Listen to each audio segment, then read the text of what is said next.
VIP er for alle danske kvinder, som brænder for det, de laver. Det kan være selvstændige, det kan være studerende, det kan være ansatte, det kan være ledere, mellemledere, det kan være hvad som helst. Det, der er det vigtige i det, det er, at man har lyst til at dele de erfaringer, man har gjort sig. Så er man over 18 år, og har man haft nogle jobs, jamen så har man nogle erfaringer, og man har et kontaktnetværk. Og det er jo egentlig det netværk, som man har i forvejen, som kan være interessant for resten af netværket.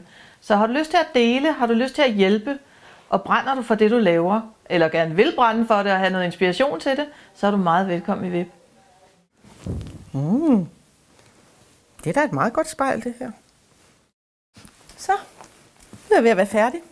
Skal vi have lidt finish? Så, tak.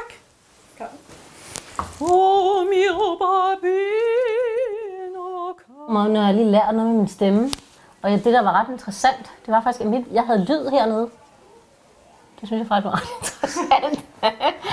Det er altså et sted, jeg aldrig har rørt på min krop, og nu er jeg jo altså seksolog, så jeg har virkelig rørt på min krop. Rigtig meget. Så det var lidt sjovt, så jeg må altså lige spørge hende Anne der, hvad det betyder, når jeg ligesom kan... Der er en lyd her. Nå. Jeg har for eksempel lige været på toilettet og for at vaske fisken af fingrene efter frokosten.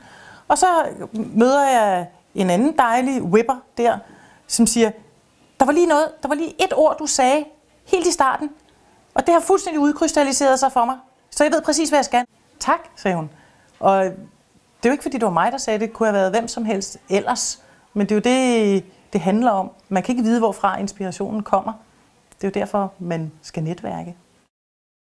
Efter 10 minutter i dag, der finder jeg rent faktisk ud af, hvad jeg skal. Hvad jeg har mod til, hvad jeg skal. Jeg har 2 virksomheder, og jeg arbejder i døgndrift. Og det første citat, som en af vores foredragsholdere højer, det er: fyr resten, gå efter målet. Det har jeg tænkt mig. Så nu tror jeg, at jeg skal til at lukke en af mine virksomheder. Og jeg har det faktisk rigtig godt med det. Jeg er totalt begejstret. Jeg kan mærke, at VIB jo er fyldt af meget kloge kvinder. Vise kvinder, som kan noget, og som gør noget og gør en forskel i samfundet. Som landsambassadør, der kan du stille mig alle de spørgsmål, du har lyst til, og dine udfordringer omkring networking og omkring lokalgrupper. Hold dig ikke tilbage med os at komme ud og møde os i lokalgrupperne.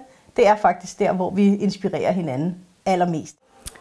Jeg har lige været inde og tale foran WIP, en forsamling skønne kvinder, og det var utrolig overvældende for mig. Jeg havde en idé om for 1,5 år siden, at jeg gerne ville være foredragsholder, og vidste ikke rigtig, hvordan jeg skulle gribe det an, og hvad jeg skulle gøre. Og når så pludselig står foran en sal, seje, selvstændige, stærke kvinder, som rejser sig op og klapper min historie, fordi de åbenbart er inspireret over min ærlighed, og at jeg tør fortælle om alt det, jeg har gjort galt, og så også de succeser, der åbenbart har været, så er det utrolig overvældende.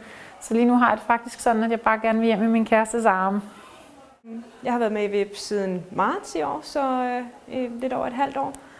Og jeg er her på konferencen, fordi at der er nogle super spændende talere. Vi har lige hørt Michelle Hvid, som er inspirerende som altid. Og jeg synes, man får så meget ud af at være sammen med de her dejlige kvinder. Og ikke nok med at få et netværk, man får også nye veninder, faktisk. Så derfor er jeg med. Jeg har meldt mig ind i VIP her for 1 måned siden, fordi jeg tænkte, at det var noget, som jeg kunne bruge i opstarten af mit eget nye lille firma.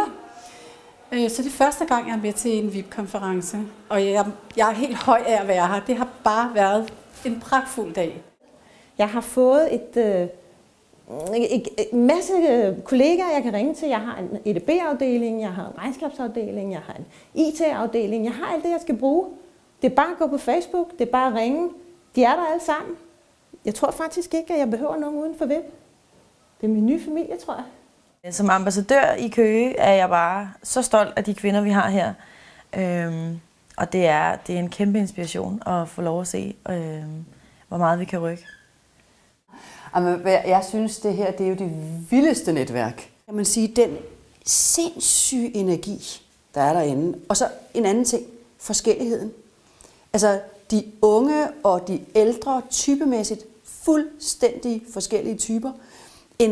En glæde og en begejstring, som, jamen hør nu her, det er jo, altså jeg kan jo næsten ikke gå hjem lige nu. Jeg bliver nødt til at være og æde lidt mere af det. Ej, fantastisk. Virkelig været en god oplevelse, det må jeg sige. Hold kæft, I kan noget. Og så når man er væk netværket en hel dag, så bliver man rigtig, rigtig, rigtig træt. Både fordi man har snakket med 1 milliard mennesker, man har koncentreret sig om at sige de rigtige ting, og man har spist en hel masse forskellige ting og sager. De ligger godt nede i maven. Vi har også tit sådan nogle gymnastikmennesker, som gør, at vi kan bevæge os lidt og sådan noget. Og det gør også, at man bliver sådan lidt træt, og vi har haft Jørgen Ørting inden og snakke om kærlighed. Og det hele er bare så fantastisk, så nu vil jeg tage en lur. Jeg har jo lige været med til den her skønne VIP-konference, og hovedtemaet på konferencen var og er mod. Og mod, det er jo noget, som vi alle sammen skal bruge i hobetal. Og det er skønt at have set nogle eksempler på, hvordan folk har brugt deres mod, og hvordan man kan mobilisere det mod i mennesker. Det er fantastisk at være i sådan et miljø og atmosfære. Jeg har været her i snart 12 timer, og jeg er slet ikke træt. Jeg vil bare ud og have mere og dele ud af mere. Så tak til VIP, og tak til alt, hvad det består af, og jeg glæder mig til endnu mere.